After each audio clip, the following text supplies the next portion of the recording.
بسم الله الرحمن الرحيم. يا محمود يا ابني، الله يعطيك العافية. هذا أحمد هو اللي أسعفني. يا ابني المدد الموت حق. يا ابني أنا مسامح جميع أمة محمد، جميع أمة محمد مسامحون، اللي إلي عنده واللي مالي عندي. وإذا حدا طلب مني شيء يا ابني، إذا أكون قال لكم أنا إلي دين عند أبوكم متوفوه وأنا رضيان عليكم يا ابني. سامحني يا ابني، أنت أخواتك وأمك وخالتك. والحمد لله يا ابني، أنا والله بتشكرك وبتشكر أخواتك.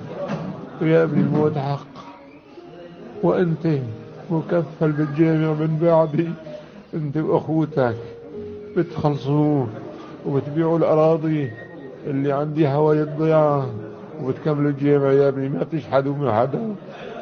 والدار